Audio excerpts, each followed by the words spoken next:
Assalamualaikum warahmatullahi wabarakatuh. Welcome back dengan gue Ronan Handoyo di Ronan Handoyo Files. Pada video kali ini gue akan menceritakan sebuah pengalaman yang terjadi di tahun 2021 ketika gue berada di kota Semarang, tepatnya saat masih bersama teman yang dulu, dengan channel yang dulu. Waktu itu kita lagi bikin video, lokasinya di Kemawar, sekitar Umbul Tirto apa Tirto Mulyo apa lupa gue gitu. Ajan guys, dulu ya, ajan bisa. Ya, balik lagi ya. Jadi waktu itu gue sama rekan yang lama, ada Nining juga, ada siapa lagi gue lupa ya. Ada salah satu temennya rekan gitu yang lama ya. Kita di lokasinya di sekitar Umbul Tirto atau apa gitu, yang gue ingat sih nggak jauh dari Gunung Ungaran lah ya. Lokasinya masih di Gunung Ungaran gitu. Di situ kita datang sebetulnya udah dari siang, dari habis zuhur kita sudah ke sana. Karena hujan, kita istirahat dulu di salah satu tempat ngopi, ada cakep banget tempat ngopinya. Setelah hujan, kita nge-record untuk beberapa cerita sampai menjelang asar. Saat menjelang asar, saat ajan asar berkumandang, kita istirahat dulu. Setelah istirahat ya makan, hujan lagi. Nah kebetulan juga teman gua waktu itu kan pendaki gitu ya, dia punya tenda. Kita buka tenda di situ, semi tenda. Kita buka semi tenda sambil nunggu hujan berhenti untuk melanjutkan ke cerita yang selanjutnya. Untuk stok video saat itu memang kita lagi ngejar target. Jadi tempat yang gue tempati untuk syuting ini, untuk recording ini adalah base camp pendakian Gunung Ungaran, namanya Kemawar.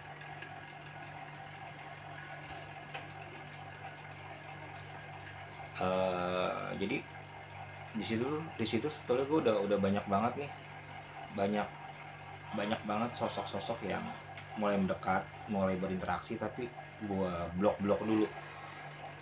Gue nggak mau mereka interaksi gue lebih jauh dengan gue dulu gitu. Sebab di saat gue bercerita, ya otomatis gue bakal ngebuka jalan untuk mereka interaksi dengan gue. Jadi gue blokin dulu gitu ya. Ketika sedang beristirahat menjelang setelah asar gitu kan, gue kayak ngedenger ada suara laki-laki, tapi bukan bahasa Indonesia. Bahasanya bukan bahasa Indonesia, dan bahasa ini nggak asing di telinga gue, nggak asing banget.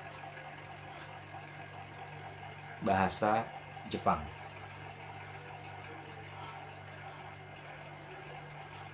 Suaranya itu agak terputus-putus, sedikit kayak orang kesakitan. Ada sedikit juga seperti putus asa. Kayak ada suara, jadi dari nada bicaranya tuh seperti kayak orang yang merasa sedih juga, kayak nahan nangis juga. Suaranya jauh tapi rasa dekat di telinga gue gitu loh. Yang pada akhirnya gue penasaran. Gue nanya dong sama si Nining, emang di sekitar sini ada gua Jepang? Kata Nining, nggak tahu bang, walaupun aku orang Sragen, aku nggak tahu kalau di sini ada gua Jepang atau enggak gitu kan. Yang namanya Runan kalau udah penasaran dengan sesuatu dan udah dikasih clue, gue kejar, gue penasaran. Nah kebetulan nggak jauh dari camp gue, dari tempat kita buka tenda semi permanen gitu, ada warung kopi kan. Gue nanyalah ke pemilik warung ini, Pak, memang di sekitar sini ada gua, ada di bawah, tapi itu bukan gua Jepang gitu loh. Gua apa, gue lupa namanya. Ya pada akhirnya gue bilang, Pak, gua Jepang atau gua Belanda di sini memang ada, Pak. Oh ada, itu di belakang kamu tuh, belakang kamu, terus aja ikutin jalan. Ya sekitar, kalau jalannya cepat sekitar 30 sampai 45 menit kamu udah sampai sana. Tapi kalau santai sekitar 1 jaman, kata si bapaknya. Ngelewatin ini jalur pendakian. Ternyata tempat gue diriin tenda itu selama berteduh dan bikin recording itu adalah jalur pendakian Gunung Ungaran.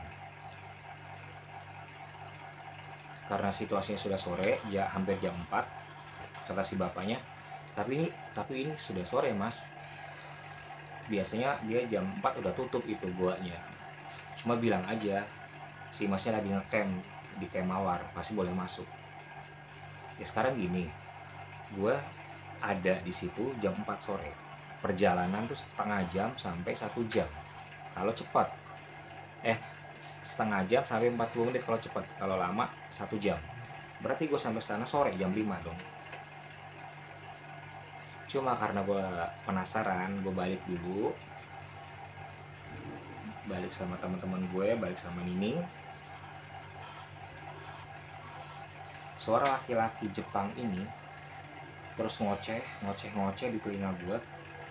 Gue sempat marah dong, gue nggak ngerti bahasa lo, gue nggak paham lo ngomong apaan. Semakin banyak dia ngomong, pusing kepala gue gitu kan.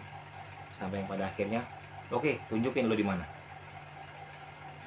Jadi gue kayak dapet penglihatan dia ada di dalam lorong gitu kan, lorong yang gelap seperti gua. Dia ada di pojok sebelah kiri. Yang pada akhirnya, kok kamu di situ? Berarti dia nih ada di dalam gua ini gitu loh, di dalam gua Jepang yang seperti si bapak penjual kopi itu bilang. Oke, gue bakal datengin lo, tapi lo jangan terus bicara kayak gini, gue nggak ngerti bahasa lo. Seketika yang tadinya ada suara laki-laki Jepang berubah menjadi kayak seperti suara kayak kakek-kakek ya. Kamu mau ke sana, ikuti saya, kata dia gitu. Ikuti saya. Yang pada akhirnya gue izin dulu nih sama teman-teman gue, rekan-rekan gue. Gue bilang nih, gue dipanggil, disuruh datang ke ini nih. Ada yang larang, bang, udah sore bang, ngapain gitu kan. Emang lo tahu jalannya? Ya, insya Allah tahu lah, gue bilang. Sebab ada yang ngasih tahu. Karena gue udah penasaran banget nih, gue udah euforia bener gitu loh. Pengen tahu nih kenapa si laki-laki berbahasa Jepang ini terus ngoceh, kayak kesakitan, sedih, terus kayak ada rasa marah juga dari nada suaranya. Ketika gue mengikuti bimbingan dari suara si kakek-kakek ini untuk menuju ke gua Jepang itu, ternyata benar kata si bapak penjual kopi, hati-hati mas lewat sana, ada pohon tumbang, muter aja lewat belakangnya. Tapi hati-hati juga, bawahnya itu kalau nggak hati-hati jurang gitu loh. Nggak lama, beberapa langkah gue meninggalkan teman-teman gue, bener ada pohon tumbang. Mulai ragu nih gue kesana atau enggak. Tapi suara itu terus, suara kakek-kakek ini terus, ayo terus sini. Cuma hati gue kayak berlawanan, nan jangan, bahaya, lebih baik kamu balik. Hati gue ngomong, lebih baik kamu balik, bahaya nan, jangan. Ya tapi yang namanya gue kan bangor ya, penasaran gitu. Ketika gue melangkah 2 langkah, itu kan udah masuk area hutan gitu ya, udah banyak pohon-pohon tinggi. Suara serangga tuh semakin apa sih, kayak tonggoyer itu semakin ngek ngek ngek ngek ngek ngek ngek gitu loh. Karena itu udah sore, udah mau jam, gatel nih kayaknya kumis gue udah harus waktunya dipotong. Karena itu udah waktunya sore lah ya. Ketika suara serangga-serangga ini semakin berbunyi kencang di telinga gue kayak tersadar, just gitu. Enggak, ini nggak baik buat gue, kesadaran gue balik, gue langsung balik, nemuin teman-teman gue. Si Nining nanya, kenapa bang nggak jadi? Nggak bahaya nih, jebakan doang. Ketika gue bilang itu jebakan, suara Jepang itu kembali lagi di telinga gue, berbicara dengan logat-logat Jepang yang panjang dan bikin gue pusing. Yang pada akhirnya, oke, gue nyerah, gue ikutin kemauan lo, tapi lo ikutin juga cara gue gitu. Karena gue nggak ngerti bahasa lo, gue bilang gue nggak ngerti bahasa Jepang.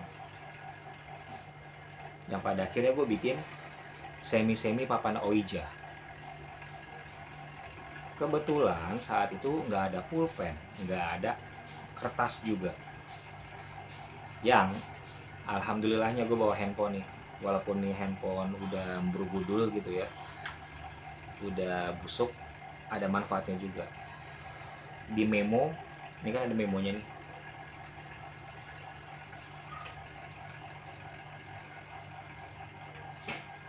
Memo, mana memo? Masih memonya. Nah, oh nih, di quick memo ini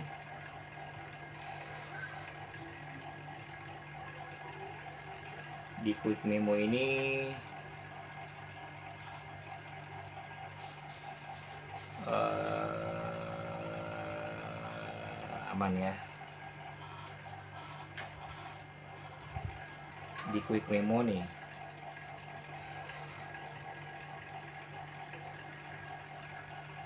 di quick memo ini ini ada foto gue ketika lagi ketemu sama si Ratih. Di quick memo ini gue bikin semi tulisan kepada Oija. Jadi sebelah kanan gue bikin lingkaran, datang, sebelah kanan itu ya datang, sebelah kanan pulang, sebelah kiri datang, terus ada huruf-huruf A, B, C sampai Z. Lalu ada roh, hantu atau apa gitulah. Yang pada akhirnya gue bilang ke si Nining, bantuin gue, ini ada sosok yang mau berinteraksi tapi gue nggak ngerti bahasanya, ini bahasa Jepang gitu loh. Gimana caranya bang? Ini gue udah bikin semi. Gue kalau bilangnya ini bukan semi papan Oija ya, tapi semi main jalangkungan gitu loh. Bantuin gue ya nih. Tapi bang takut ntar kalau dia nggak pulang ngikut gimana? Udah, ikutin gue aja, gue bilang. Nah kan kebetulan handphone gue di Note ya, ada pulpennya juga nih. Mana pulpennya? Nah, ada pulpennya nih ya, ada pulpennya.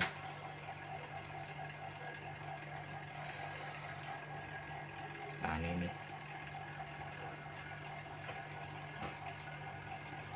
gue bilang ke Nining, apapun yang terjadi jangan dilepas begitu. Sebelum gue bilang lepas, jangan dilepas. Yaudah bang, kalau tangan lo bergerak sendiri, ikutin arah gerakannya kemana, jangan dilawan. Yang pada akhirnya Nining, iya bang ya, penasaran gitu loh, dia penasaran. Kita mulai. Gue ngomong dalam hati, siapapun kamu yang ada di sana, ayo sini, saya undang, silakan datang gitu kan, silakan datang, sampai gue bilang silakan datang. Sini nih akhirnya sampai ngomong, bang, ini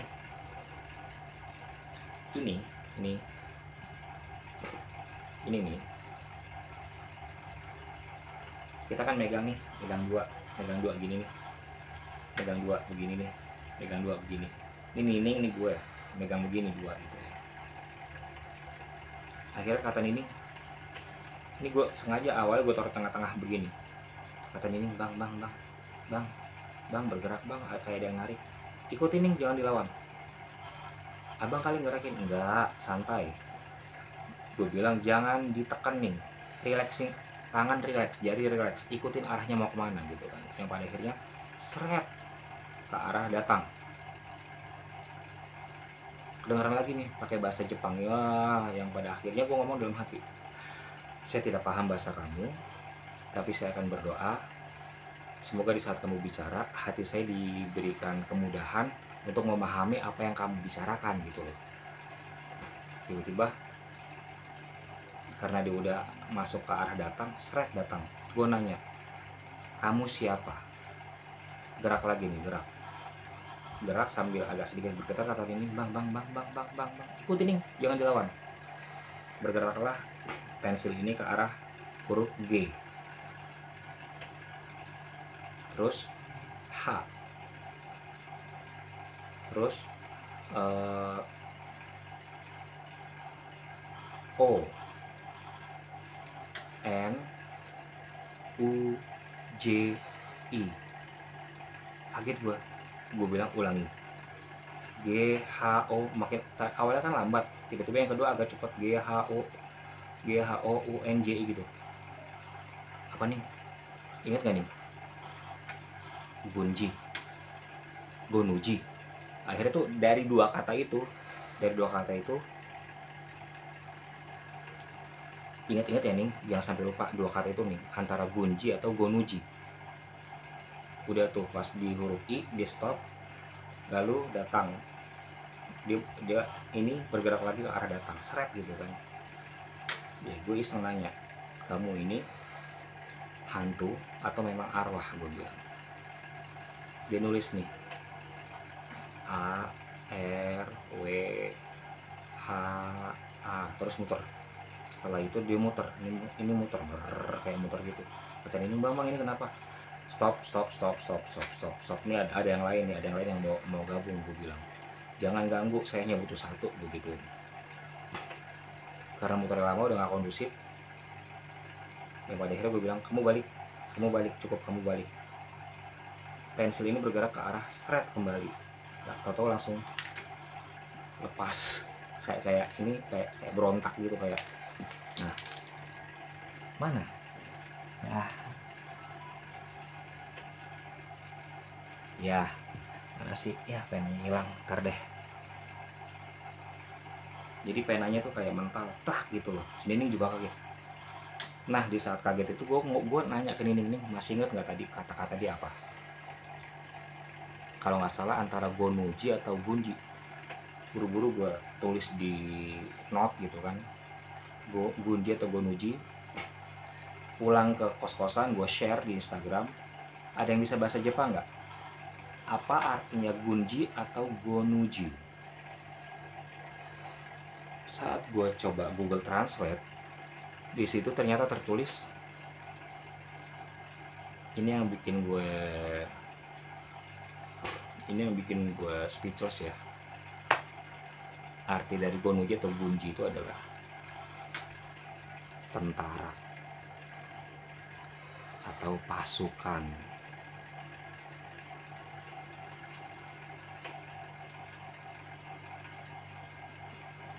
Wait, gue masih penasaran. Pena gue di mana? Ntar hilang beneran lagi. Hilang guys. Mental kemana nggak tahu. Lihat mata gue mulai merah kan. Sabar ya. Wait a minute please. Ketemu. Padahal jatuhnya nggak jauh, tapi jauh banget. Ada di kolong kulkas. Gue masukin lagi ya.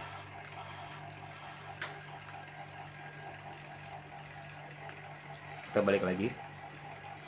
Sebelum gue pulang ke kos-kosan, gue minta untuk Nining mencatat, untuk diingat gitu, maksud gue untuk diingat kata-kata yang tadi kita dapat. Dan gue juga nulis di note di sini, itu kata-katanya gonuji atau gunji, G H O N U J I. Nah setelah gue bilang ya cukup cukup cukup cukup cukup, udah nih, sebab ini udah banyak yang lain nih yang mau gabung gitu kan, dia ke arah pensilnya bergerak kembali terus mental dak gitu kan, ini juga kaget, serius nih bang, ya udah nggak apa-apa. Di situ setelah itu kedengaran lagi suara-suara si Jepang ini berbicara lagi, tapi hati gue bilang tolong bantu saya, apa yang kamu bicarakan agar saya paham gitu loh. Suatu keanehan terjadi saat dia bicara bahasa Jepang, seolah-olah hati gue ngerti gitu loh, walaupun gue nggak paham nih seperti apa arahnya kemana, tapi seolah-olah hati gue ngerti aja nih dia ini ngomong apa gitu. Yang pada akhirnya gue ngomong gini, oke, saya tahu apa yang kamu rasakan, biar lebih jelas lagi kasih aja deh gambaran biar saya paham apa yang terjadi sama kamu.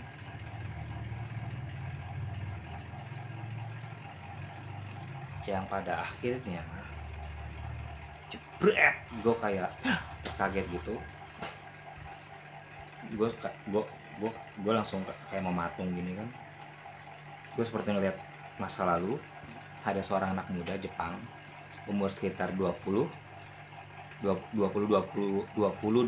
tahunan. Ini mohon maaf kalau gue salah ya. Kala itu si anak muda ini diwajibkan untuk ikut seperti wajib militer gitulah, wamil. Dan saat itu dia sudah bertunangan dengan seorang perempuan yang minggu depannya dia sudah berjanji akan menikahi wanita ini. Tapi pemerintah Jepang mengutus dia ke Indonesia untuk katanya latihan gitu ya, katanya latihan. Ini yang gue lihat. Pada akhirnya ya dia ikut lah, karena film dia cuma latihan militer doang tok gitu ya. Nggak disangka-sangka pas nyampe di Indonesia bukan latihan tapi untuk berperang. Itu kejadiannya sekitar tahun 45 kalau nggak salah ya. Ada hubungannya dengan perang 5 hari di kota Semarang. Ini ada hubungannya dengan perang 5 hari di kota Semarang. Si anak muda ini sebetulnya nggak suka dengan kekerasan, nggak suka dengan kekejaman, tapi dia merasa tertipu, katanya hanya untuk latihan, tapi berperang dia nggak suka gitu kan. Setiap ada apa-apa disuruh ayo serang ini, dia banyak alasan, dia selalu membuat alasan untuk nggak ikut gitu ya. Yang pada akhirnya ketika Indonesia mengumumkan untuk merdeka, kan ada pelucutan senjata.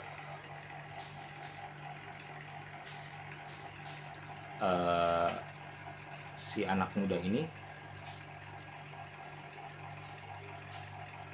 agak-agak sedikit senang gitu kan, karena udah nih, gue bakal balik ke negara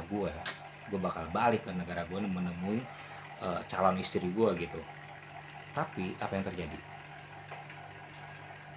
Ya ini ada hubungannya dengan tragedi 5 hari perang di Semarang. Si anak muda ini jadi target untuk ya supaya tentara Jepang tuh nggak ada lagi di Indonesia. Dia dibunuh, padahal dia udah mohon ampun.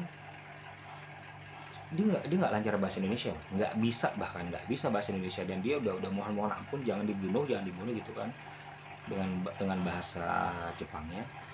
Ini gue kalau ngelihat dia nih mirip artis Korea, mirip banget kayak Sung Joong Ki gitu loh, karena masih muda banget, umurnya antara 20-22 tahun, mirip banget Sung Joong Ki, walaupun dia udah bukan berbentuk nyata lagi, mukanya udah agak pucat, tapi ketampanannya sama kebaikannya tuh masih kelihatan di mukanya. Jadi pas saat dia mau dibunuh gitu kan, Dia tuh sempat mohon ampun, minta jangan dibunuh, jangan gitu. Nah pada akhirnya dibunuh juga. Dibunuh juga pakai apa sih, kayak tembakan yang ada pisaunya tuh, yang ada pedangnya, bayonet ya. Bayonetnya awalnya tuh dia bawa bayonet, cuma dibawa doang buat ngancem. Awalnya buat ngancem biar dia nggak dibunuh, diambil. Pas diambil sama Indonesia, sama rakyat pribumi, dia udah mohon jangan bunuh saya, tapi pakai bahasa Jepang. Gue ngeliat gitu, dia udah kayak hampir sujud gitu, udah hampir kayak sungkem gini, dan hampir sujud. Pas ketika dia lagi ngedongak, langsung diseret, ditusuk gitu, nembus, meninggal. Darahnya netes. Saat dicabut darahnya netes. Ini di akhir hayatnya yang gue lihat ya, ketika dia mau ngelepas nyawa, yang gue lihat di matanya itu bayangannya cuma, gue besok apa harusnya nikah nih, gue harusnya udah menikah nih, gue udah bahagia sama orang yang gue cintai gitu, tapi kenapa jadi begini gitu loh. Ketika akhir hayatnya dia matanya melek, yang gue lihat itu calon istrinya. Langsung tutup. Gue kaget, gue agak sedikit gemeteran. Kedengaran suara lagi, kayak suaranya tuh agak sedikit memelas suara dia. Gue ngomong lagi dalam hati, kasih saya apa sih, seperti pengetahuan. Gue bilang, tolong kasih saya pengetahuan agar yang kamu bicarakan nyampe di saya. Dia ngomong Jepang, tapi di hati gue tuh kayak translate bahasa Indonesia. Ketika dia bicara, gue seolah-olah paham. Jadi pas dia bicara, dia hanya ingin, saya ingin kembali ke negara saya ingin menemui calon istri saya, sebab saya sudah berjanji minggu depan saya mau menikahi dia gitu. Jadi gue bingung, gue harus balikin lu gitu kan. Atau dia bilang, ambil tanah yang ada resapan darahnya, saya minta dikembalikan ke Jepang. Bingung lah gue, PR banget gitu loh. Sampai gue bilang, saya tidak bisa. Gue bilang, gue nggak bisa gitu kan, saya tidak bisa. Nah saat gue bilang tidak bisa, gue seolah-olah kayak ngelihat muka dia ini tertunduk gitu, kayak lesu gitu kan. Keluar lagi bahasanya seperti orang yang kayak putus asa, dan intinya, saya harus bagaimana, kata dia gitu. Saya ingin kembali, saya ingin pulang. Tempat saya bukan di sini, kata dia. Saya hanya ingin kembali ke rumah saya, menemui calon istri saya, atau paling tidak bawa sisa-sisa yang ada resapan darahnya itu ke sana, ditaruh di kuil, didoakan dengan tata caranya gitu. Gue bingung lah. Akhirnya gue bilang, mohon maaf, saya tidak bisa membantu. Saya juga tahu seperti apa rasanya, apa yang kamu rasakan, tapi saya mohon maaf, saya tidak bisa menolong kamu. Pas udah gitu udah ceng, nggak ada suara lagi. Tapi di hati gue terus ngomong, ayo Nan, lo penasaran kan, lo pengen ke gua ini kan, lo pengen ke gua Jepang ini kan, ayo jalan gitu. Yang alhamdulillah gue masih dijaga untuk tidak melakukan hal-hal yang aneh, hal-hal bodoh, mengikuti kemauan gue gitu. Sebab itu udah sore, kalau enggak gue bisa kesasar. Jadi itu pengalaman gue di Camp Mawar, base camp pendakian Gunung Ungaran. Ada sosok yang berinteraksi, sosok tentara Jepang yang ada hubungannya dengan perang 5 hari di kota Semarang. Mohon maaf kalau salah ya, sebab ini versinya dia loh, dia yang menceritakan. Gue hanya kembali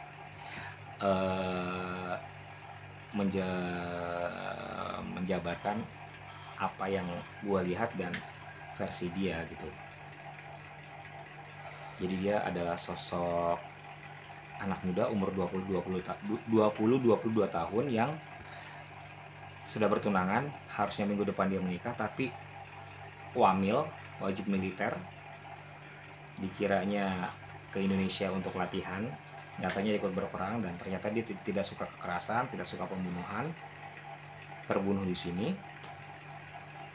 Dia minta tolong untuk dikembalikan ke negaranya dan didoakan secara agamanya dia gitu. Ya, tapi ya what I must do gitu kan, apa yang gue bisa lakuin ke Jepang gitu kan. Ternyata ceceran darah-darahnya itu yang dia dibunuh ada di dalam gua Jepang.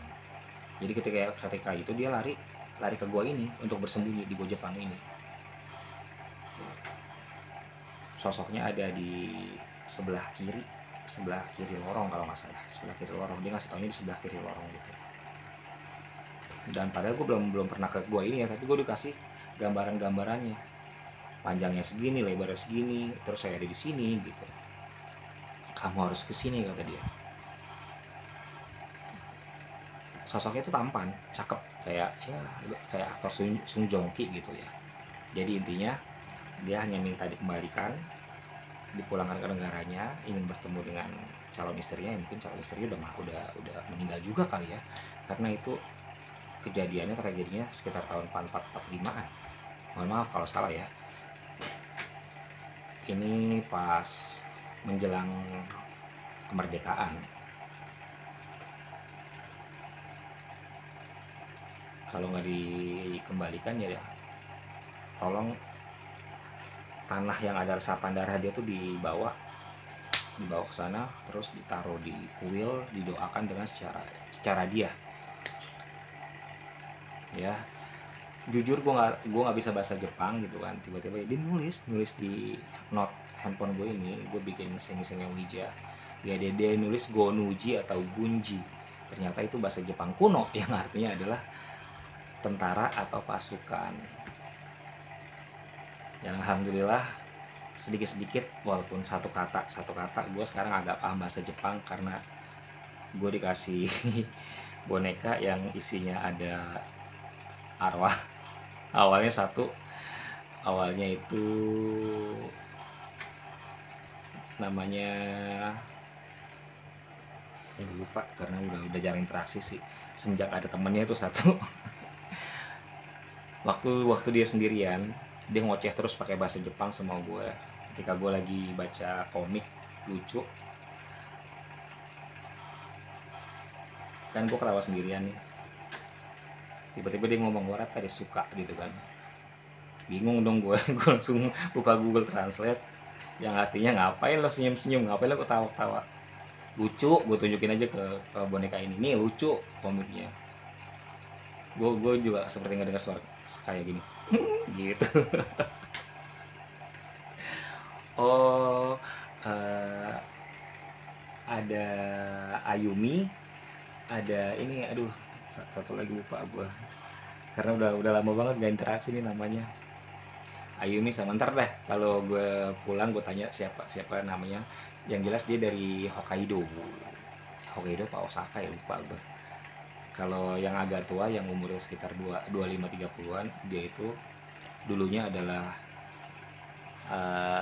pelayan di sebuah rumah arak di Jepang, dibunuh oleh pelanggannya, digorok ya. Ayumi sama lupa gue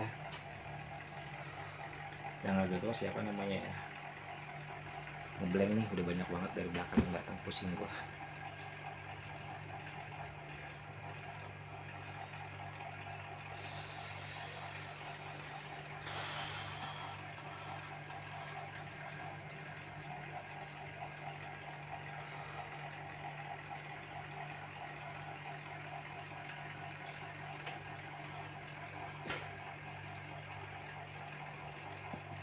Yaudah, oke, cukup. Nanti udah pokoknya satu namanya Ayumi, yang merah yang paling kecil, yang umurnya 16 ya, 16 tahunan yang masih muda.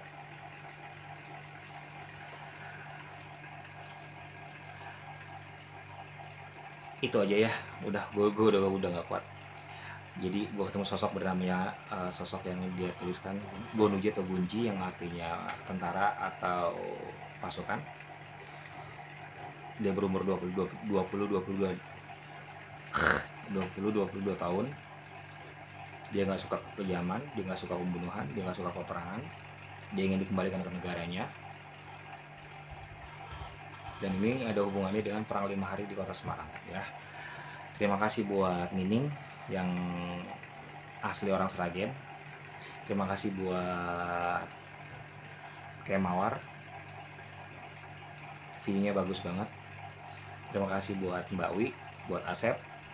Terima kasih untuk Teh Cindy Salim yang ada di Swiss. Terima kasih untuk Mbak Jeki Ayu. Terima kasih untuk Rumah Kue Ekila, Juragan Kue Sekota Lampung. Terima kasih untuk Teh Dini yang sekarang lagi berjuang di Taiwan, pahlawan devisa. Terima kasih untuk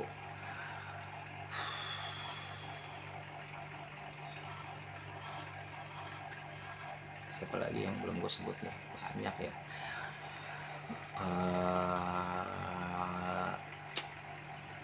Ya udahlah, untuk siapa aja terima kasih semuanya. Untuk kalian yang tetap setia dengan gue dan mendukung gue, udah gak kondusif nih, pusing kepala gue. Semoga kalian selalu dalam lindungan Allah Subhanahu wa Ta'ala, selalu sehat. Silakan boleh di komen, boleh di like, boleh di subscribe, di share juga kalau memang bermanfaat.